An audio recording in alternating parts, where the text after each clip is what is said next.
안녕하세요. 저는 이제 결혼 생활 막 15년 차에 접어든 40대 초반의 아줌마예요.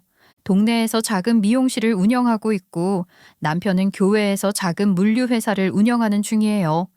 저는 그동안 그저 묵묵히 열심히 살았어요. 저의 이런 모습을 보고 누군가는 미련하다고도 하고 그래봐야 누가 알아주냐고 했지만 그렇다고 남을 속이며 살 수도 없지 않겠어요. 알아주든 말든 그냥 열심히 사는 게 전부죠. 애 키우면서 살면 되는 거지. 그렇게 큰 욕심은 없었어요. 알아주면 좋지만 또 못 알아줘도 할 수 없잖아요. 하지만 최근 이런 나의 인생에 큰 보답을 받는 일이 생겼어요.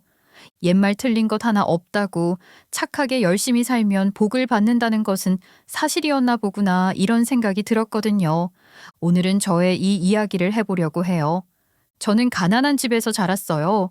사실 제가 어렸을 때는 그냥 평범한 집안이었어요. 회사를 다니시던 성실한 아버지와 가정주부이신 어머니, 그리고 4살 차이가 나는 남동생 하나, 이게 저희 가족이었죠. 하지만 제가 중학생이 되던 즈음 듬직한 기둥과도 같았던 아버지가 병으로 쓰러지셨어요. 폐암이셨죠. 다행히 진행은 빠르지 않았지만 암이 진행이 빠르지 않다는 건 바로 투병 생활이 길어진다는 것을 의미했죠. 그리고 그것은 돈이 많이 든다는 것도 의미하는 것이었고요. 처음에는 희망이 있었어요. 아버지는 완치에 대한 의지가 강하셨고 원래 아주 건강하시던 분이었거든요. 하지만 암을 혼자 이길 수 있는 사람이 있나요? 병원을 가야 하고 항암을 해야 하고 약을 먹어야 하고 요즘 암 치료비로 집안이 망하는 사람은 없다고는 하지만 그 기간이 10년이 넘어가면 좀 다른 문제가 되죠. 병원비는 계속 드는 데다 그것만 드나요? 환자를 수발하는 비용이며 병간호를 하는 사람들도 먹고는 살아야 하는 거잖아요. 거기에 폐암이 전이가 되고 콩팥이 망가져서 신장투석에 들어가고 상황은 점점 나빠지기만 했어요. 원래 넉넉한 집안이 아니었던 데다 당장 가장이 경제활동을 하지 못하게 되자 집안 형편은 급격하게 기울었어요. 어머니는 나중에는 저희를 먹여 살리기 위해 낮에는 식당길을 하고 밤에는 병원에 가서 지내셨어요. 그런 상황에서 저는 공부에 대한 지원을 받거나 뒷바라지를 받는 것은 꿈도 꿀 수 없었어요. 부모님 역시 제 공부에 관심이 없으셨지만 저도 솔직히 공부가 하고 싶지도 않았어요. 저는 중학생 때부터 미용사가 되고 싶었어요. 머리 스타일 하나로 사람이 얼마나 달라지고 얼마나 멋져지는지 보는 것만으로도 가슴이 뛰었죠. 그래서 고등학교도 미용 관련 특성화 고등학교에 진학했어요. 학교에서 배우는 공부도 너무 재밌었기 때문에 얼른 열심히 공부해서 자격증을 따고 졸업하자마자 빨리 미용사가 될 결심을 했었죠. 하지만 학교를 졸업해 막 시내 미용실에서 견습생이 되었을 때 형편이 더 안 좋아졌어요. 아버지는 투석 때문에 일주일에 몇 번이나 병원을 오가야만 했고 항암 치료며 뭐며 수시로 병원에 입원을 했다 퇴원을 하기를 반복하시는 상황이었는데 힘든 일을 마다 않고 하시던 어머니가 허리 디스크가 터져 자리에 눕게 되신 거였어요. 중학생이 된 남동생이 있었지만 제가 일단 아버지를 모시고 병원을 오가고 엄마 병간호를 해야 하는 상황이 되었던 거죠. 그러니 일을 제대로 할 수 없는 상황이 되었어요. 원래 미용사는 자격증을 딴 뒤 미용실이나 큰 헤어체인 같은 곳에 견습으로 취업을 해 허드렛 일로 시작을 해서 기술을 배우고 경력을 쌓아야만 해요. 아무리 못해도 2년에서 많이 요구하는 곳은 6년이나 7년 정도를 해야 정식 미용사로 인정을 해주기도 하죠. 하지만 저는 이 기간을 채울 수가 없었어요. 한밤중에 갑자기 아빠 상태가 안 좋아지면 새벽에 응급실에 달려가 밤을 새워야 하고 때로는 입원을 해서 며칠이나 병실에 있어야 하니 저를 받아줄 미용실은 없었던 거죠. 저는 엄마가 허리 수술을 받으시고 회복을 하시는 동안 아빠 병간호를 하기 위해 미용실을 그만두었다가 그 이후로도 정식으로 미용실에 취업을 하지는 못했어요. 허리가 좋지 않은 엄마가 힘든 일을 하시지 못했고 고등학생이 된 남동생이며 상태가 점점 나빠지기만 하는 아빠의 병간호까지 해야 할 일이 많았거든요. 다만 제가 사는 동네 미용실 원장님이 파트타임 알바생을 뽑아서 거기서 청소를 하기도 하고 원장님이 파마를 하거나 커트를 할 때 좀 돕기도 하면서 조금씩 일을 했어요. 그것마저도 원장님이 저희 집 사정을 알아서 갑자기 출근을 못하는 것도 양해를 해주셨기 때문에 가능한 일이었죠. 저는 그렇게 제 20대를 거의 다 보냈어요. 하루하루가 전쟁이나 마찬가지였죠. 아빠의 상태는 심각해졌다가 고비를 넘겼다 했다가 다시 심각해지기를 반복했고요. 그렇다고 돈이 무서워서 계속 병원에 입원을 하고 있을 수도 없었죠. 그러던 어느 날 제대로 숨도 쉬지 못해 말씀을 안 하시던 아빠가 저에게 이러시더군요. 딸, 나 머리 한번 잘라줘. 나 머리 자를 때가 된 것 같지 않아? 머리? 왜요? 우리 아빠 딸한테 머리 하고 싶어요? 내가 건강해져서 우리 딸아는 미용실 가서 머리 하고 싶었는데 집에서라도 한번 잘라줘, 응? 당시 아빠는 거의 안말기로 항암 치료를 그만둔 지 오래라 머리가 꽤 길어져 있기는 하셨어요. 저는 아빠의 마음을 알 것 같아 욕실에서 대충 보자기를 두르고 정성 들여 머리를 잘라 드렸어요. 아빠는 너무 마음에 든다며 한참을 거울을 보시면서 웃으셨어요. 정말 오랜만에 보는 환한 웃음이었죠. 그리고 이틀 뒤 아빠는 잠에 든 듯 돌아가셨어요. 큰 고통도 없이 조용한 죽음이었고 저희 역시 오래전부터 각오했던 일이라 침착하게 장례를 치를 수 있었어요. 오히려 저는 안심을 했던 것 같아요. 이제 끝났다는 안도감, 이제 한숨 돌릴 수 있겠다는 해방감, 슬프다기보다 이런 마음이 드는 것이 부끄러웠지만 아빠의 죽음은 정말 무섭도록 우리 가족에게 다행스러운 일이었죠. 이제 허리가 아픈 엄마가 더 이상 무리한 일을 하시지 않아도 되었고 동생도 조금 더 공부에 집중을 할 수 있을 뿐 아니라 저도 드디어 제 인생을 찾아 미용사가 될 수 있게 되었으니까요. 저는 그동안 파트타임으로 일했던 원장님 추천으로 수십 개의 지점을 가진 미용 체인의 한 지점에서 일을 시작하게 되었어요. 원장님이 본인이 사람을 뽑기는 애매하니 아는 사람이 원장으로 있는 곳에 보내주신 것이죠. 그때 제 나이가 20대 후반이었어요. 사실 그 나이면 제 동기들은 거의 정식 미용사가 되어 있고 빠른 친구들은 작게 매장을 연 친구들도 있었어요. 가보니 견습생은 전부 갓 20대가 된 아이들이었지만 저는 상관없었어요. 지금이라도 일을 할 수 있다는 게 어디예요. 열심히 일해서 공부 잘하는 남동생 학원비도 되고 엄마가 조금이라도 일을 적게 하시게 될 수만 있다면 그보다 더한 일도 저는 할 수 있었거든요. 그곳에는 정말 악독한 미용사가 한 명 있었어요. 저보다 나이는 2살 어렸지만 견습생을 관리하는 정식 미용사였죠. 그 여자는 진짜 사이코패스가 있다면 저렇겠구나 싶을 정도로 저희에 대한 폐악질이 대단했어요.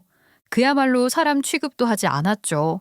저희는 새벽같이 출근해서 미용실 청소와 미용 도구 정리를 해놓고 검사를 받고 모든 영업이 끝난 뒤에도 싹 정리를 해놓고 검사를 받아 통과를 해야만 퇴근을 할 수 있었어요. 하지만 그 사이코가 저희를 그냥 보내줄 리 없었죠. 매일매일 저희를 세워두고 악을 쓰면서 욕지거리가 섞인 막말을 하는 것이 매일의 일과였어요. 야, 여기 정리한 거 누구야? 왜 이게 종류별로 안 되어 있고 섞여 있어? 누구야? 너 바보냐? 멍청이야? 돌대가리면 일을 하지 마. 이 병신아, 짜증나게 니들 때문에 내가 스트레스 받아. 대학도 못 나온 니까지 것들이 오니까 미용실 물이 흐려지는 거야. 알아? 이 거지 같은 년들이. 야야, 거기 빨리 더 안 치워? 여기 제대로 안 되면 니들 오늘 집에 못 갈 줄 알아. 빨리 다시 해. 세워놓고 욕만 하고 악만 쓰면 다행이었죠. 무슨 발작을 하듯 화를 내다 저희에게 샴푸통이며 염색약을 마구잡이로 던져서 매일 샴푸며 린스가 온몸에 튀는 것은 일상이었고 견습생 중 한 명은 머리부터 염색약을 뒤집어 쓰고 펑펑 운 사람도 있었어요. 그 상황이니 대부분 몇 달도 가지 못해 그만두거나 도망을 치기 일쑤였으니 원장님도 골치 아파하셨어요. 하지만 그 사이코가 정말 사이코다웠던 점은 저희에게는 그렇게 악마처럼 대하면서도 선배 디자이너들과 원장님에게는 천사가 따로 없었어요. 말투도 나긋나긋 어찌나 차분하고 여성스러워 보이는지. 손님들에게도 너무 잘해서 그 어떠한 진상을 만나더라도 늘 웃는 얼굴로 대해서 평도 좋았고 그 사이코만 찾는 단골 손님도 많았어요. 저는 정말 대단하다 싶더라고요. 솔직히 다른 사람 괴롭히는 것도 열정이 있어야 하는 거잖아요. 고작 저희 괴롭히려고 본인도 제일 일찍 출근하고 또 제일 늦게 퇴근하는 것도 보통 일이 아니잖아요. 거기에 짜증내는 진상을 웃으면서 살살 달래는 걸 보고 진심으로 저건 배워야겠다는 마음을 먹기도 했어요. 다른 견습생들이 그만둘 동안 저는 이를 악물고 버텼어요. 샴푸가 튀는 것 따위는 항암 치료를 받던 아빠의 토사물을 받는 것에 비하면 아무것도 아니었어요. 일을 하게 된 것만으로도 감사했고 쥐꼬리만한 월급이었지만 저와 다르게 공부를 잘하는 남동생을 학원에 보낼 수 있게 하는 감사한 돈이었거든요. 그렇게 2년을 버티고 저는 겨우 견습 딱지를 떼고 미용사가 되었어요. 아직 커트 정도만 하는 수준이었지만 얼마나 감격스러웠는지. 다른 디자이너 선생님이며 원장님도 다른 애들은 다 그만두는데 잘 버텼다며 저를 인정해 주셨죠. 하지만 그 사이코는 제가 버티는 것이 더 약이 올랐는지 저를 더 심하게 갈구기 시작하더군요. 일로 구박할 수 없으니 쓸데없는 걸로도 트집을 잡았어요. 너는 왜 그렇게 촌스럽니? 어? 그딴 옷 입고 있으면 누가 너에게 머리를 하고 싶어? 아, 진짜. 너 때문에 우리 가게 수준이 떨어지는 거 생각 안 하니? 어? 어떨 때는 지가 한 말을 지가 바꾸고 아니면 자기 실수를 저에게 뒤집어 씌우고 우겨댔죠. 넌 왜 이렇게 사람 말을 못 알아듣냐? 멍청이야? 바보야? 하여튼 대학도 못 나온 거 여기서 티가 난다니까. 아, 이 돌대가리 같은 게. 사이코는 대졸이었어요. 미용 전문 학과를 나왔다며 자부심이 대단했죠. 당연히 제가 고졸이라는 사실은 씹기 딱 좋은 거였던 거죠. 그러든지 말든지 저는 너는 지져라 나는 일한다 마인드로 대했어요. 내가 실력이 쌓이고 보니 사이코도 별거 없더라고요. 그저 윗사람에 대한 아부질과 립서비스로 이룬 것이지 더 이상 배울 기술도 뭣도 없었어요. 그까짓 게 지가 대졸이라는 둥, 내 남친은 대기업 다니는 사람이라는 둥, 나는 니들이랑은 다르다는 둥 할 때마다 저는 딱 한 명 살아남은 제 견습생 동기에게 이렇게 이야기하고는 했죠. 다르긴 다르지. 너 같은 개 사이코랑 우리랑 같을 수가 있겠니? 개 또라이. 그러면 제 동기는 입술을 깨물며 웃음을 참느라 죽으려고 했어요. 그렇게 저는 정식 미용사가 되었어요. 그 기간을 버틸 수 있게 해주었던 건 제 가족과 그리고 저만 사랑하고 저만 바라봐주는 남친이 있었기 때문이었죠. 저는 남자친구를 미용실에서 만났어요. 원래는 그 사이코를 지정해 미리 예약을 하고 온 사람이었는데 그 사이코가 저를 그 사람에게 보냈던 거죠. 야, 네가 저 손님 받아. 네? 저분 실장님 예약 손님 아니에요? 실장님 찾으시면 어떡해요? 아우, 네가 알아서 해. 그런 것도 처리 못하니?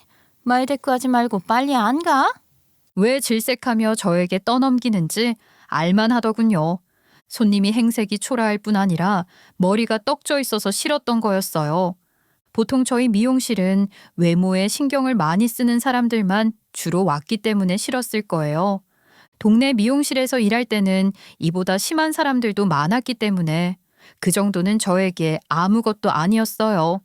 저는 양해를 구하고 제가 머리를 해드리겠다 했죠. 그 사람은 예상과는 다르게 아쉬워하더라고요. 김미진 디자이너에게 예약을 했는데 지금 안 계신가요?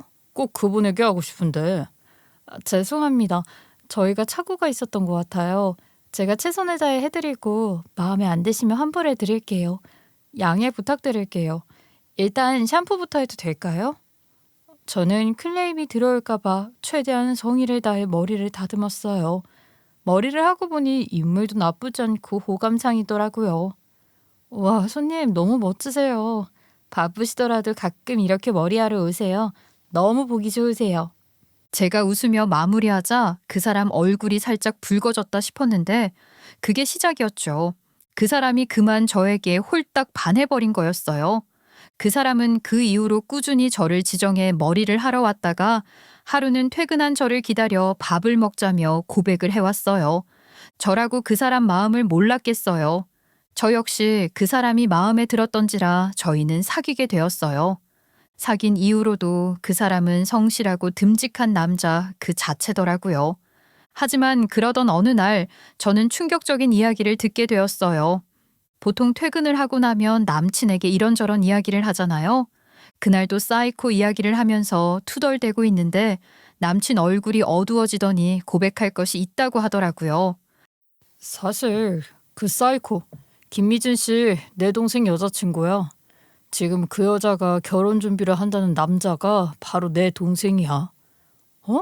지금 무슨 소리 하는 거야? 누가 누구라고? 우리 엄마가 먼 시골에 사시잖아. 남동생이 결혼하겠다는 여자가 궁금해서 한번 보고 오라고 하시더라고. 그래서 자기 있는 미용실에 간 거야. 내가 처음 김미진으로 예약해서 간 거 기억나? 내가 차마 먼저 이야기를 못했어. 어찌나 기가 막히던지 저는 그 이야기를 듣고 자리에서 벌떡 일어났어요. 아니, 이걸 어째야 하는지 모르겠더라고요. 이걸 트집 잡아 헤어지려니 웃기고 그렇다고 아무렇지 않게 만나기도 그렇고 남친은 정말 미안하다고 싹싹 빌었지만 애매했어요. 저는 일단 알았다고 하고 말았죠.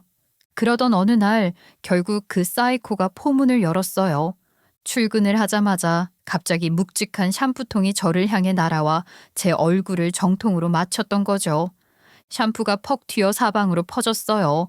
이게 뭔 일인가 싶어 고개를 들었더니 얼굴이 시뻘개진 그 여자가 악을 썼어요. 야, 너 일부러 그랬지? 어? 어쩐지 이상하다 했어. 너 일부러 내 손님 채가더니 이 미친년아. 너 내 결혼 깨려고 그랬어? 왜? 니까짓 거는 감히 쳐다도 못 볼 대기업 다니는 사람이랑 결혼을 한다고 하니 질투가 나디? 사람이 어떻게 그래? 어? 네가 인간이야? 이러면서 엉엉 우는데 얼마나 기가 차던지 어안이 벙벙해 있는데 그 옆에 있는 다른 디자이너가 그러더군요. 아무리 그래도 선배 디자이너 약혼자 형이랑 사귀는 건 무슨 경우냐고. 어떻게 그럴 수가 있냐고 말이죠. 내가 기가 막혀서? 야, 발은 똑바로 해. 내가 네 손님 채간 게 아니라 네가 떠밀었었잖아. 그날 예약 내역 보여줘? 그리고 네 결혼을 깨? 왜? 내가 왜? 니까짓 게 나에겐 뭐라고. 야, 착각하지 마. 너 나에게 그렇게 중요한 사람 아니야. 네 약혼자 형? 너 보려고 일부러 찾아왔다가 나랑 엮이게 된 거 다 네가 그렇게 만든 거야. 네가 한 짓이라고 알아? 저는 샴푸를 툭툭 털어냈어요. 견습생들이 후다닥 달려와 제 몸에 묻은 걸 닦아주려 하더군요. 저는 괜찮다고 했죠. 야, 그리고 이런 짓 좀 그만해. 견습생들 그렇게 못살게 굴더니 이제 철 좀 될 때 되지 않았니? 언제까지 아랫사람에게 성질 부리고 물건 던지고 이럴 거야. 이거 전부 네 거 아니고 미용실 재산이야. 정신 차려 미친년아. 뭐? 미친년? 아, 사이코라고 해야 하나? 아닌가? 얘들아, 요새는 뭐라고 하니? 나 때는 개 사이코라고 불렀는데. 그러자 제 옆에 서 있던 견습생 하나가 픽 웃으며 이랬어요. 개또라이요. 저희도 매일 욕먹고 샴푸 맞고 그래요, 아직도. 야, 이제 견습생 관리는 내가 하니까 내 견습생 건드리지 말라고 했지? 너 진짜 정신 못 차리니? 사이코는 완전히 이성을 잃고 악을 쓰며 달려들더군요. 하지만 저에게 상대가 되나요? 저는 20대 내내 성인 남자를 번쩍번쩍 들고는 했던 병간호 덕분에 잔뼈가 굵은 몸인데요.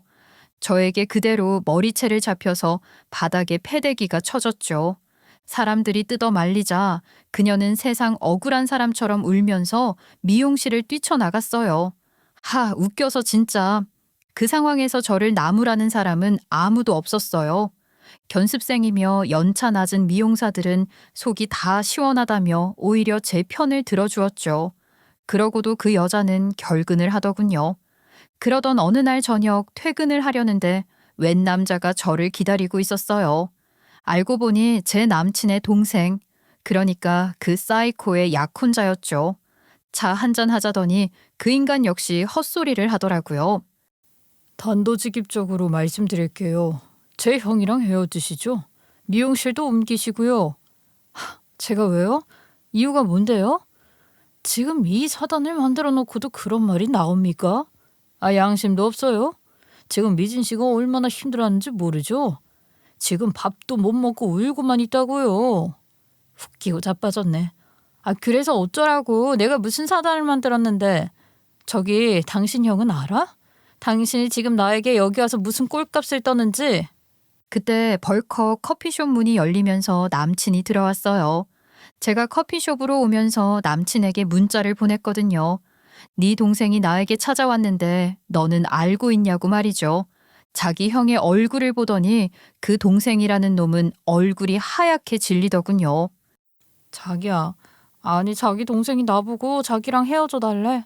미용실도 그만두고. 지금 이게 뭐 하는 지랄이야. 너 나랑 헤어질래? 남친은 얼굴이 벌개지더니 그 자리에서 지 동생 멱살을 잡고 질질 끌고 나가더라고요. 그리고 나가자마자 세차게 뺨을 후려쳤어요. 덩치가 있고 듬직한 제 남친과 다르게 그 동생이라는 인간은 희마리가 하나 없이 무슨 바람 빠진 풍선 마냥 쓰러지더군요. 니깎게 뭔데 감히 내 여자에게 와서 헤어지라 말아야. 이 건방진 새끼. 내가 오냐오냐 하니까 세상 일 전부 네 마음대로 될 줄 알아? 그 멀건 놈은 찍소리도 못하고 고개를 숙이고 있다가 사라지더군요. 아마 그 순간이었을 거예요. 제 마음이 남친에게 확 굳어진 때 말이에요. 남친은 정말 미안하다고 싹싹 빌고 용서만 해주면 뭐든지 다 하겠다며 생업도 팽개치고 쫓아다녔어요. 저는 은근슬쩍 못 이기겠다는 척 화해에 응했죠. 남친은 자신이 장모님도 모시고 살겠다며 결혼하자고 했어요. 저희 집에도 잘했어요. 엄마에게도 잘하고 약간 방황하고 있던 남동생의 마음도 확 잡아주었죠. 그렇게 듬직할 수가 없었다니까요. 남친 어머니는 먼 고향에서 혼자 지내고 계시는 중이셨어요. 시골이었고 약간 무뚝뚝하신 분이셨지만 속정이 있으셨죠. 말하자면 남친 동생은 명문대를 갔다가 대기업에 다니는 개천에서 용이 난 경우였고 남친은 동생 뒷바라지를 하느라 고등학교만 졸업하고 일을 계속했던 거였죠.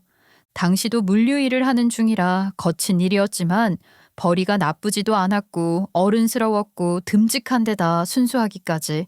제가 마다할 이유가 없었어요. 단 하나, 그 사람 동생과 결혼할 여자가 그 사이코라는 게 마음에 걸렸지만 그 여자 때문에 제가 사랑하는 사람과 결혼을 안 할 이유가 되지는 않으니까요. 남친 어머니 역시 저에게 이렇다 저렇다 말씀을 하지 않으셨고 다만 형이 먼저 결혼을 하는 게 좋겠다 하셨죠. 그래서 저희는 먼저 결혼을 하게 되었어요. 제가 먼저 결혼 준비를 하게 되자 그 사이코는 독이 아주 바짝 올랐죠. 대체 왜 독이 오르는 것인지 애당초 이해가 가지 않았지만 아예 저를 구박하러 출근을 하는 사람처럼 종일 저만 노려보면서 트집을 잡고 손님이 있는데도 악을 써대는데 도리가 없더라고요. 결국 원장님이 결심을 하셨죠. 정말 미안해. 나도 마음이 안 좋은데 우리 지점 입장에서는 선주 씨를 다른 곳으로 보내는 게 최선이야. 내가 다른 지점 디자이너 자리로 보내줄게. 그 원장에게 내가 잘 부탁드려 놨고 추천장도 공들여 썼어. 나 이해해 줄 수 있을까? 어쩌겠어요. 짜증은 나지만 그 여자는 수석실장 디자이너였고 단골 고객도 저보다 훨씬 많았어요. 제가 가는 게 맞기는 했어요. 짜증은 났지만 현실은 현실이니 저는 쿨하게 받아들였죠. 그렇게 지점을 옮기고 저희는 결혼을 했어요. 반년 정도 있다가 그 여자도 결혼을 했죠. 사실 요즘 결혼했다고 별로 볼 일은 없잖아요. 시댁 행사나 명절 정도인데 1년에 그래봐야 며칠 되지 않으니 저는 딱히 신경 쓰지 않았어요. 듣자 하니 제가 다른 지점에 옮겨가고도 그렇게 아래 디자이너들 잡돌이를 해대서 원장이 이제는 단돌이를 하느라 입지가 점점 좁아진다고 하는데 그러든지 말든지 저도 제 사는 게 바빴거든요. 그 여자는 아니 이제 동서죠. 동서는 처음에는 시모에게 잘하는 척 하더니 시댁에서 일을 하는 법이 없었어요. 이 핑계 저 핑계 대면서 빠지고 명절이고 시어머니 생신이며 김장이고 신경을 쓰는 법이 없었죠. 그러면서도 지 거는 얼마나 챙기는지. 김장에는 딱 지 신랑만 보내놓고는 김치는 잔뜩 챙겨갔어요. 그러다 명절에도 미용실 열어야 한다며 돌쟁이 애까지 딸려서 보내더니 나중에는 당연하다는 듯 무슨 행사마다 한 번도 빠짐없이 딱 지 신랑의 애만 딸려 보내고 콧배기도 비치지 않더라고요. 그 덕분에 일도 하고 동서 남편이며 동서 애들 챙겨 먹이는 건 제 차지가 되었죠. 시어머니는 별 말씀 없었지만 그 일이 반복되자 볼 때마다 남편 동생에게 한마디씩 하기는 했어요. 아니, 추석에 머리하러 오는 사람들도 없을 텐데 이번에도 안 와요? 전에 설날에도 안 오더니 그 미용실은 명절에도 사람들이 오나 보네? 아니, 김장하러 오지도 않았는데 김치가 입에 맞대요? 입맛이 보통 까다롭지 않을 텐데 매일 자기는 아무거나 못 먹는다고 그러더니. 그거 빼면 제 결혼 생활에 문제는 없었어요. 남편은 힘든 일을 하면서도 내색 한 번 한 적이 없었고 진짜 우리 엄마를 극진히 대해 주었어요. 저는 임신을 하고 미용실을 그만두었죠. 입덧이 너무 심했고 남편이 임신했는데도 일을 하는 게 속상하다고 잠깐 쉬라고 부탁을 했거든요. 그렇게 저는 애 둘을 낳아 키우면서 살림을 했어요. 남편에게 고마워서라도 저는 시어머니에게 잘해드리고 싶었어요. 남편도 저와 같은 마음이지 않겠어요. 장모님과 함께 살기는 하지만 혼자 지내는 엄마를 볼 때마다 마음이 좋지는 않을 거 아니에요. 사람들이 저에게 꼭 그렇게까지 할 필요가 있냐 했지만 적어도 한 달에 한 번은 시어머니에게 내려가 농사일도 돕고 명절도 같이 보내고 김장도 같이 하고 그랬어요. 나중에는 아예 저희 엄마와 동생까지 다 끌고 가서 같이 음식을 해 명절을 보내고 김장을 하면 고기도 같이 삶아서 먹고 그랬죠. 그러다 보니 나중에는 애들 둘까지 합세해서 온 집안이 북적북적하니 즐겁고 재미도 있었어요. 뭐 그렇게 세월이 갔어요. 애들이 어느 정도 좀 크고 나자 저는 미용 일을 다시 시작하게 되었어요. 남편이 다시 일하는 건 환영한다며 동네 어귀에 작은 미용실도 차려주었어요. 얼마나 고맙던지. 제가 개원 소식을 전하자 주변 사람들 모두 기뻐해 주었지만 동서라는 인간은 절 비웃더군요. 평소에 연락 한 번 한 적 없더니 갑자기 전화를 해와서는 이렇게 이죽댔어요. 듣자 하니 어디 구석 동네에 미용실 열었다면서? 거기에 우리 미용실 브랜드 이름 쓴 거 아니지? 혹시라도 그렇게 브랜드 이름 팔면 민폐라는 거는 알고 있겠지? 그 동네 아줌마들 사랑방이나 마찬가지인 미용실은 미용실로도 안 치니까 조심해. 알았어? 기가 차서 내가 너한테 이름을 달랬니? 뭘 도와달랬니? 왜 가만히 있는 사람한테 전화해서 짜증나게 재수없는 소리나 하고 있어? 너 정신 안 차릴래? 야, 나 네 손이 동서야. 자꾸 이러면 나도 더 이상 안 참아. 니까짓게 못 참으면 어쩔 건데? 뭐 누구에게 일러 바쳐서 이혼이라도 시키게? 네가 뭐 할 수 있는 게 뭔데? 진짜 인간은 안 변한다고 하더니 그 인간은 10년이 지나도록 변한 게 없더군요. 아니, 오히려 제가 일하던 브랜드 미용실 지점의 원장으로 개업을 하고 나서는 오만함과 시건방이 더해져서 예전보다 훨씬 재수가 없었어요. 하지만 제가 물러설 이유는 없었죠. 내가 동서보다 나이도 많고 손 위라고. 아직도 내가 동서 밑에서 일하던 사람 같아? 정신 차려. 반말하지 말고 형님이라고 불러. 그리고 다음 주에 김장이니까 이번에는 동서도 와서 좀 일 좀 해. 매번 김치 몇 통이나 가져가면서 양심도 없니? 제가 그런다고 동서라는 인간이 제 이야기를 귓등으로도 듣지 않았겠죠. 하지만 저를 이렇게 건드린 이상 저는 이제 참지 말아야겠다 싶었어요. 사실 그동안 짜증이 쌓이기도 했어요. 동선의 식구들은 다 끼리끼리라고 그 애들도 얼마나 버릇이 없는지. 내가 큰 엄마이자 지들이 할머니 집 오면 챙겨주고 걷어먹이는 사람이 저였지만 말을 들어 먹는 경우가 없었어요. 게다가 그 아빠라는 인간 역시 똑같았어요.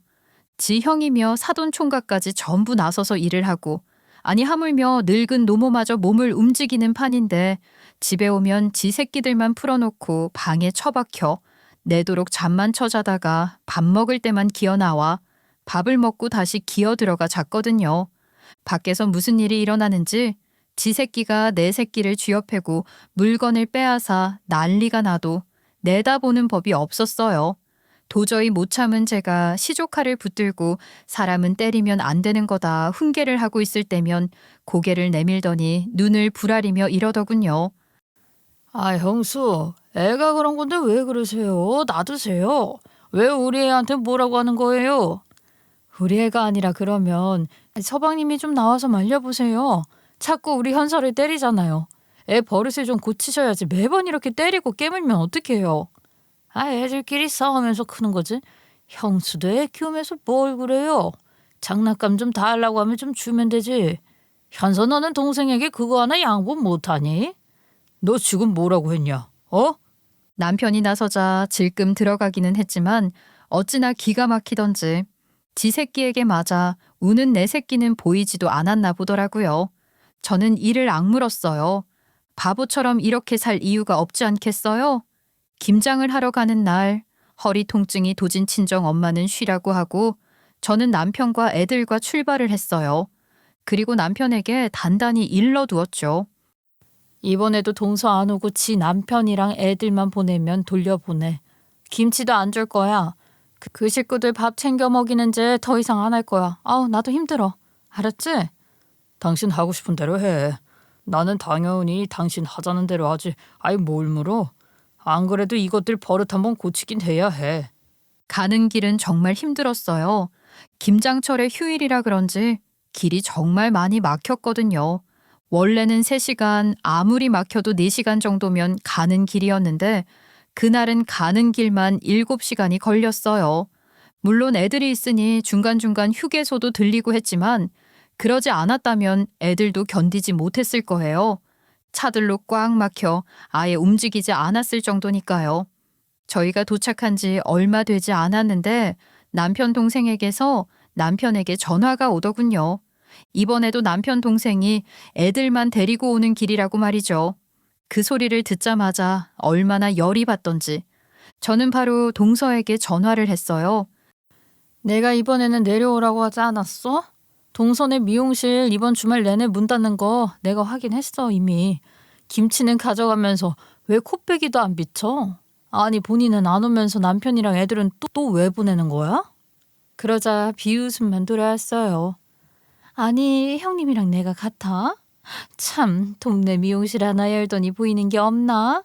형님, 참 호구다.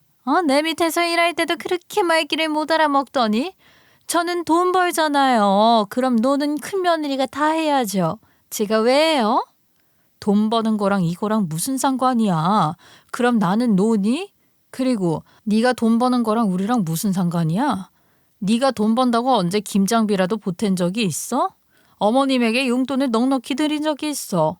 그리고 어머니 농사 지은 건 다 가져가면서 돈이라도 낸 적 있어? 뭐 대기 농사 지어요? 그 땅이 형님 거예요? 왜 남이 돈 버는 거에 이래라 저래라 욕심을 부려요? 아, 뭐 돈 필요하구나. 원래 능력이 안 되면 몸으로 일하고 몸으로 때우는 거예요. 저희 부부는 머리로 일하고 형님네 부부는 몸으로 때우시잖아요. 안 그래요? 하던 대로 하세요. 하던 대로. 더는 들을 것도 없었어요. 저는 남편에게 당장 당신 동생에게 전화해 돌아가라고 했어요. 그리고 시어머니에게 양해를 구했죠. 이번에는 우리 식구들 먹을 것만 간단하게 해서 우리끼리 나눠 먹어요. 남의 집 김치까지 하기 힘들어요. 저 이번에 걔네들 밥 주면서 화날 것 같아요. 아무리 그래도 남의 새끼 밥 차려주면서 화내긴 싫어요. 그래, 알았다. 네가 하자는 대로 하마. 남편은 자기 동생에게 전화해서 올 필요 없으니 당장 돌아가라고 했어요. 오기만 해보라고 했지만 그 인간이 그걸 들어먹을 리가 있나요? 무슨 말도 안 되는 소리를 하냐고 기어코 왔어요. 아마 애들을 앞세워 들이닥칠 생각이었겠죠. 하지만 남편이 대문 앞을 지키고 있다 차에서 내리는 애들을 다시 차에 태웠죠. 그리고 화를 내는 남편 동생의 멱살을 잡고 쫓아냈어요. 아, 이게 무슨 짓이야. 여기 오느라 얼마나 힘들었는데. 아, 왜 애들을 다시 차에 태워? 형 진짜 왜 그래? 내가 오지 말라고 했지. 너 형 말이 우스워? 왜 온 거야? 밥 처먹고 처 잘라고 기어왔어? 너랑 네 새끼들 밥 차려 먹이려고 내가 결혼한 줄 알아? 양심 없는 새끼. 당장 꺼져. 역시 남편의 박력은 시간이 지나도 변함없이 멋있었어요. 제가 반한 그 남자 그대로였죠. 남편 동생은 찍소리도 못하고 사라졌어요. 저희는 그의 김장을 조용히 잘 마무리했죠. 그날 저녁 수육까지 잘 해서 먹고 어머니는 먼저 쉬시라 하고 혼자 뒷정리를 마무리하고 들어가려는데 갑자기 어머니가 저를 부르셨어요. 그리고 제 등을 쓸어주시더군요. 수고했다. 이 땅 네 거다. 땅이요? 어머님 그게 무슨 소리예요? 말 그대로야. 이 집 터며 이 논밭이며 전부 너 다 가져. 아들에게 주려니 나 죽고 나면 이래저래 시끄러워질 것 같아서 싫다. 전부 다 넣어주마. 시어머니는 고향에 있는 모든 땅의 소유를 저에게 넘겨주신다는 폭탄 선언을 하셨어요. 이미 다 알아보셨다며 방법까지 말씀해 주시더군요. 알고 보니 남편 고향에 큰 산악단지가 들어서는 거였어요. 국가에서 주도하는 지방집중개발 산악단지라 그 일대가 한꺼번에 들어가는 거였죠. 아직 공식적으로 발표되지 않았지만 그 지역에서 나고 자란 토박이 분들은 다 아는 이야기라 했어요. 예전부터 시어머니는 자신이 사시던 집과 땅을 지키면서 평생 이곳에서 살다 죽고 싶어 하셨어요. 여기에서 땅을 일구다가 죽고 싶다고 말이죠. 그렇기에 저희는 같이 살자고 더 이상 설득하지 못하고 있었던 거였죠. 하지만 정부 주도의 산악단지가 들어서니 어머니도 도리가 없으셨던 것이죠. 어머니는 이 땅을 전부 너에게 줄 테니 보상금도 전부 다 너 알아서 하라고 하셨어요. 그러면서 그러시더군요. 보상금 다 너 가지고 대신 나 그 돈으로 너네 사는 동네 근처 동네에 농사 지으면서 살 집 하나만 구해줄 수 있겠니? 내가 염치는 없지만 이제는 니네 사는 동네 근처에서 살아야겠다 싶다. 매번 이렇게 고생해서 내려오는 것도 힘들 거 아니니. 염치 없다뇨. 그러시는 게 저희도 안심되고 훨씬 좋아요.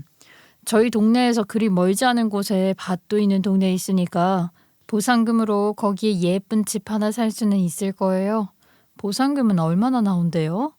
뭐 60억 정도라던데. 뭐라고요? 아니 어머니 얼마요? 보상금은 무려 세금을 떼고도 60억이 넘었어요. 상상도 못할 금액에 저희 부부는 깜짝 놀랐어요. 하지만 어머니의 의지는 강력했어요. 제 남편에게도 한 푼도 못 준다. 이거 전부 내 큰며느리 돈이니까 너는 쳐다도 보지 마. 하실 정도였으니까요. 저는 얼떨떨했어요. 다행히 남동생이 친분이 있는 세금 관련 전문 변호사가 있어 저희는 변호사의 도움으로 세금까지 다 정리해 제 앞으로 보상금을 받을 수 있게 했어요. 그리고 시어머니와 함께 저희 동네 교회에 집을 보러 다녔죠. 그러자 제 친정엄마도 부탁을 하더군요. 사돈 혹시 나도 같이 가도 되나요? 저도 이제 애들도 다 크고 집에서 할 일도 없어서 심심해요. 저도 집 사는데 보탤 테니 우리 한번 같이 지내봅시다. 아이 그래요 좋아요. 안 그래도 혼자 살면 적적하고 동네 친구도 없을 것 같아서 걱정이었는데 사돈 있으면 걱정할 거 없어요. 같이 밭도 일구고 소일하면서 살아봐요 우리. 그렇게 두 분이 의기투합하셔서 집을 구하시니 제가 어쩌겠어요. 사실 애들도 중학생이 된지라 손이 덜가 친정엄마가 적적해 하시기는 하셨던 것이 사실이었어요. 저희는 열심히 발품을 팔아 두 분 마음에 쏙 드는 집을 찾아 이사를 하게 되셨죠. 두 분이 막 이사를 하고 정리를 하고 있는데 딱 그쯤 시어머니 동네 개발 소식이 언론을 타더군요. 소문은 아마 불같이 퍼져나갔던 모양이었어요. 그 다음 날로 시어머니 전화가 불이 났다고 했으니까요. 친정 엄마 말에 의하면 이제껏 언성 한 번 높인 적 없던 제 시어머니가 전화에 대고 짜증을 내면서 고함을 질렀다고 하더군요. 내 집 내 땅 내 마음대로 할 거다. 그게 왜 궁금하냐 니들이. 그런 소리 할 거면 전화하지 말 거라. 그러고는 아예 상대를 안 하고 있다고 하는데 저는 곧 저에게 불똥이 튈 것 같다는 생각이 들더군요. 아니나 다를까 곧 제 휴대폰에 불이 나기 시작했어요. 동서더군요. 저는 받지 않았어요. 제가 왜 귀찮게 전화를 받겠어요? 그렇게 무시하자 대단한 그 동서는 결국 제가 일하는 미용실까지 찾아왔더군요. 부부가 함께 말이에요. 미용실에 들어서자마자 동서는 다급하게 시어머니를 찾았어요. 형님, 어머니가 전화를 안 받으세요.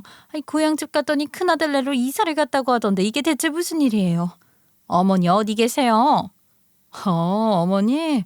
내가 오던 집에서 지금 한창 이삿짐 정리하고 계시지? 갑자기 시어머니를 바쁘시고 대단한 동서가 왜 찾으셔? 야, 너! 아니, 형님, 개발 소식 들으셨을 거 아니에요. 보상금 어마어마하다고 하던데 그거 들었죠? 이게 대체 무슨 일이야? 그 보상금 얼마인 줄 알아요? 저는 담담하게 대꾸했어요. 알아. 한 60억 좀 넘었더라. 근데 그건 왜? 왜 네가 관심을 가지세요? 그동안 우리에게 신경도 안 썼으면서. 뭐라고요? 60억이라고? 그 말을 듣고 놀란 동서의 표정을 보여드리고 싶을 정도로 동서는 충격을 받은 모양이더군요. 진짜 볼만했어요. 낯빛이 그야말로 흑빛이 되었거든요. 손을 덜덜 떨더니 이랬어요. 그 보상금, 그 60억 어딨어요? 설마 네가 다 가로챘어? 네가? 웃기고 있네. 내가 그랬으면 어쩌고 또 아니면 어째서. 니들이 뭔데 남의 땅 보상금 가지고 가르치니만이 말을 해. 니들이 그럴 자격이나 있어? 형수, 그 말 가려서 해요. 남의 땅이라니. 거기에는 내 목도 당연히 있는 거야. 뭘 알고나 말해. 뭘 알고나 말해? 야, 니들은 부부가 손윗 사람에게 반말하기로 짰니? 너 그리고 왜 형수거려? 형수님, 그 소리 한번 하기가 그렇게 힘들어? 아유, 무식한 것들. 남의 영업장에서 소란 피우지 말고 당장 꺼져. 그러자 그야말로 난리가 났어요. 동서의 트레이드 마크. 미용실 집기를 던지고 물건을 던지고 발악을 하고 난리를 쳐대기 시작한 거죠. 당연히 이때 등장하는 건 언제나 듬직한 남편이죠. 제 연락을 받고 급히 달려온 남편이 미용실 안쪽 꼴을 보자마자 당장 꺼지라며 동생 멱살을 잡아 미용실 밖으로 끌고 나갔어요. 그러자마자 동서가 더욱 발광을 하기 시작했어요. 제 남편에게 달려들어 핥히고 매달리고 그야말로 난리를 치더군요. 아무리 남편이라 할지라도 여자인 동서에게 함부로 손을 댈 수는 없잖아요. 그 사이코가 제 남편 팔을 핥히자마자 제가 바로 달려들었죠.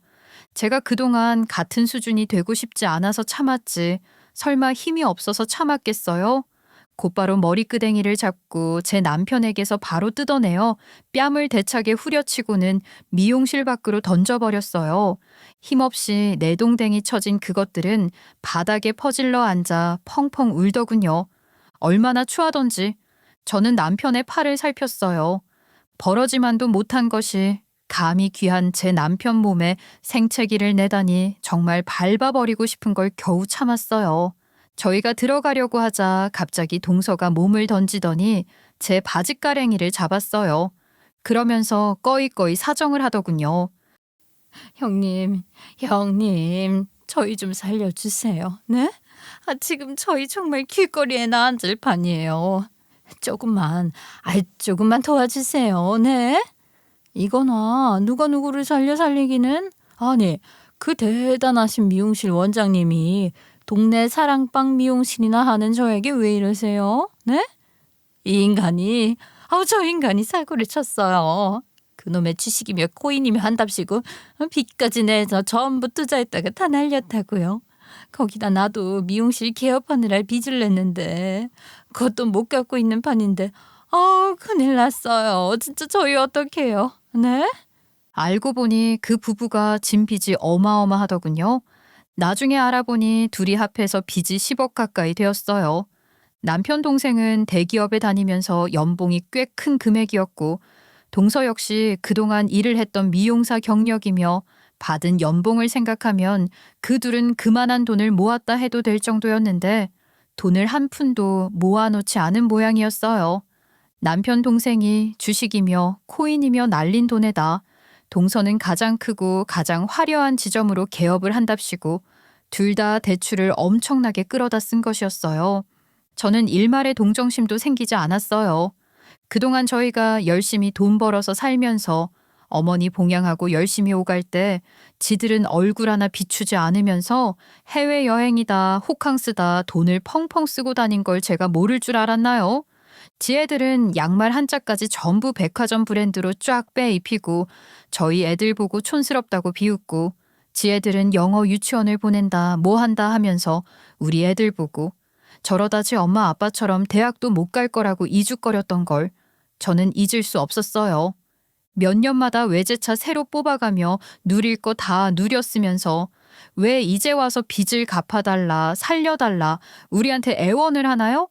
그게 다 누가 쓰고 누가 누린 돈인데 저는 저희에게 매달리는 그것들을 뿌리쳤죠.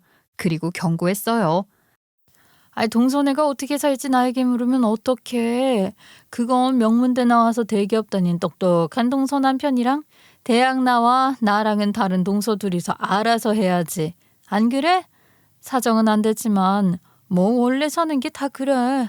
정 안 되면 저 외제차라도 팔고 노력을 해보든가. 아이, 우리도 그렇게 살았어. 알았니? 그러니까 얼른 꺼져. 경찰 불렀으니까 더 이상 창피당하기 싫으면. 그 인간들은 울고불고 난리 부르스를 떨다 경찰이 오고 나서야 겨우 사라졌어요. 진짜 거머리가 따로 없었어요. 그 다음 주 저희는 바로 이사를 했어요. 가게도 옮기기로 했죠. 이제 애들도 좀 컸겠다. 각자 방도 하나씩 줘야 해서 평수 넓은 아파트로 이사를 했죠. 양가 어머님이 사시는 곳과 아주 가까운 신도시로 말이에요. 그 이후로 저희는 잘 살고 있어요. 남편의 물류회사는 더 번창해 양가 어머님 전원주택 근처로 창고를 옮겨서 사업을 이어가고 있어요. 남동생도 대학을 졸업하고 매형에게 일을 배우겠다고 남편 회사에 취직을 했어요. 저는 명문대를 나와 대기업에 취업을 하거나 할 줄 알았는데 동생의 선택이 의외이긴 했어요. 하지만 동생은 똑부러진 대답을 하더군요. 솔직히 살면서 매형처럼 똑똑하고 일 잘하는 사람 본 적 없어. 나 매형 밑에서 일 열심히 배워서 나도 나중에 사업할 거야. 두고 봐. 진짜 열심히 할 테니까. 지 인생 그렇게 살겠다는데 뭐라고 하겠어요. 저는 알아서 하라고 했죠. 저는 이사한 신도시에서 미용실을 다시 열었어요. 신도시라 미용실이 적기도 했고 열심히 일을 했더니 제 미용실은 금방 자리를 잡았어요. 거기에 이전 동네에서 제 미용실을 찾았던 손님들까지 일부러 찾아오시면서 이러시더군요. 원장님 따라다니기 힘드니까 다음부터는 이사를 가더라도 좀 가까운 데로 가. 여기보다 더 멀어지면 나 힘들어. 어머, 왜 그러셔? 그 동네는 미용실이 없나? 오기 힘들면 가까운 미용실 가면 되지 왜? 이르기야? 나 진짜 우리 원장님 아니면 머리 못하는 거 알면서. 맞아. 진짜 여기에서 머리 한번 하면 다른 곳은 또 절대 못 가. 우리 어쩔 거야? 책임져. 내가 못 살아. 알았어요. 내가 영양도 공짜로 해줄 테니까 언제든 오셔. 알았지? 비록 규모가 크지도 않고 유명한 브랜드 미용실도 아니지만 저를 알아주고 멀리서도 저를 찾아주는 손님들 덕분에 저는 정말 매일매일이 진심으로 행복해요. 아이들 역시 신도시에 잘 적응하면서 공부도 잘하고 바르게 잘 크고 있는 중이에요. 동선의 미용실은 결국 폐업을 했다 하더군요. 대출도 많았고 그 규모에 비해 생각보다 장사가 잘 안 된 것도 있었지만 폐업을 하게 된 가장 큰 원인은 동서의 갑질이었어요. 집벌은 남주겠어요?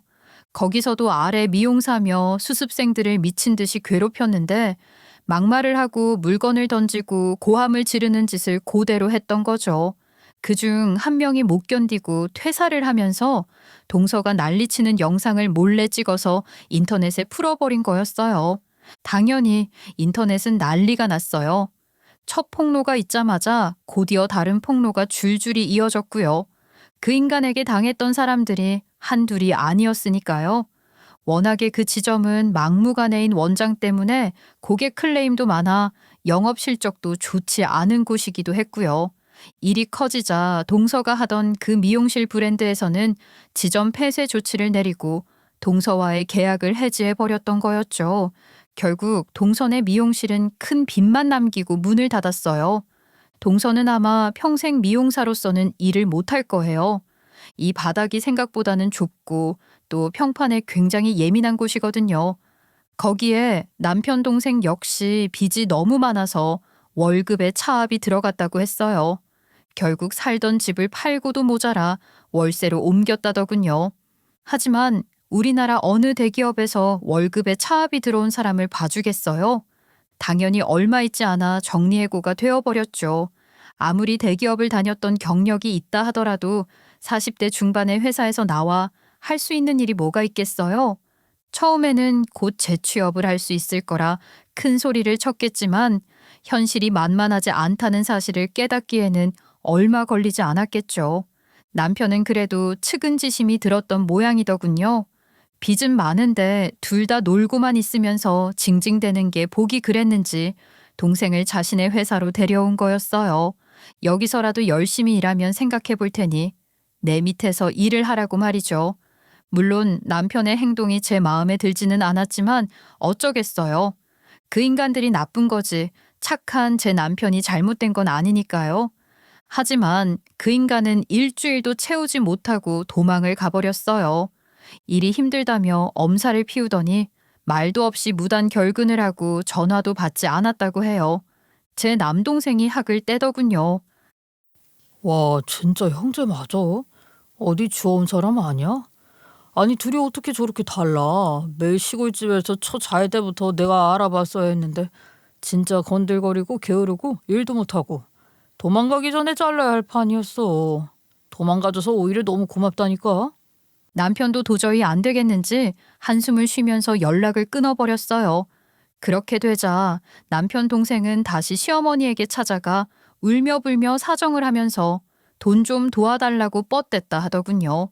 하지만 시어머니가 단칼에 끊어버리셨다고 했어요. 친정엄마 말에 의하면 온화한 사람이 그렇게나 단호한 건 처음 봤다고 하시더군요. 나는 너 같은 아들 둔 적 없다. 돌아가. 어차피 돈 전부 니네 형이랑 형수 사업 자금으로 다 썼어. 아, 나도 겨우겨우 니네 형에게 용돈 받아서 하루 먹고 하루 산다.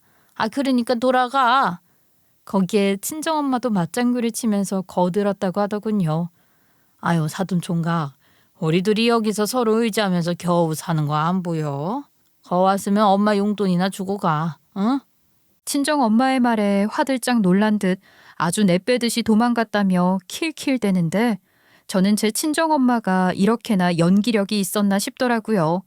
시골로 내려가시고 나서 친정엄마의 건강과 시어머니의 건강도 너무 좋아지셨어요.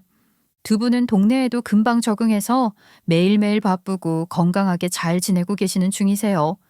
그 이후로 저희는 동생 부부와 연락을 끊었어요. 결국은 남편 동생은 대리운전을 뛰면서 낮에는 아파트 경비 일을 한다고 하더라고요. 그마저도 성실하게 잘하면 될 텐데 그것도 얼마 못 가 그만두고 다른 일로 옮기고 하면서 자리를 못 잡고 있는 것 같더군요. 동서는 미용학원에 면접을 보러 왔더라면서 같이 일을 했던 동기가 소식을 한번 전해왔어요. 그러면서 형편이 많이 어려워 보였다며 지금 식당 일을 하고 있는데 너무 힘들다고 자기 여기서 일을 좀 하면 안 되겠냐고 하더라며 기막혀 했어요. 아니, 어떡해. 감히 나에게 와서 도와달라고 할 수가 있어? 그 인간은 지가 나한테 염색약 던져서 내가 그거 뒤집어 쓰고 울었다는 거 기억도 못하더라고. 아, 내가 기가 막혀서. 내가 당신에게 줄 자리 없다고 꺼지라고 했다? 아, 간만에 얼굴 보니까 얼마나 재수가 없던지. 뿌린 만큼 거둔다고 했던가요. 그때 그렇게 괴롭혔던 견습생이 이제는 가장 큰 미용 전문학원 원장님이 될 거라는 걸 그때 그 사이코는 꿈에도 몰랐겠죠. 저는 잘 지내고 있어요. 저희는 아무리 바빠도 자주 어머님들을 보러 가고 있어요. 양가 어머님들은 그새 또 일을 벌여놓았고 저희는 왜 또 농사일을 벌이냐 잔소리를 퍼부으며 후다닥 달려들어 일을 하다가 오곤 하죠. 어머님이 주신 보상금은 당연히 제 미용실이나 남편 사업에는 한 푼도 들어가지 않았어요. 저희는 시내에 큰 건물을 올렸고 지금은 내부 공사를 마무리하는 중이고요. 그 건물 한 층은 전부터서 제가 미용실을 열 예정이에요. 제 동기가 하는 미용학원 수강생들 중 형편이 어려운 학생들에게 장학금도 주고 그 학생을 받아 일을 가르칠 계획도 세우고 있어요. 제가 일을 시작할 때도 그런 곳이 있었으면 좋겠다라고 생각을 했던 터였죠. 사실 이 돈은 제가 이룬 것이 아니잖아요. 그러니 저는 더 베풀어야 한다고 생각해요. 저는 앞으로 더 열심히 그리고 더 성실하게 잘 살아보려고 해요. 그 대가가 돌아올지 안 올지는 모르지만 그렇다고 다른 방법은 없으니까요. 이번 주 주말에도 저는 어머님들을 보러 내려가요. 이번에 가면 염색도 하고 파마도 시켜드릴 생각이고요. 앞으로도 이렇게 더욱 착하고 열심히 잘 살아볼게요. 긴 이야기 들어주셔서 감사해요. 들어주신 모든 분들도 행복하시길 빌어봅니다.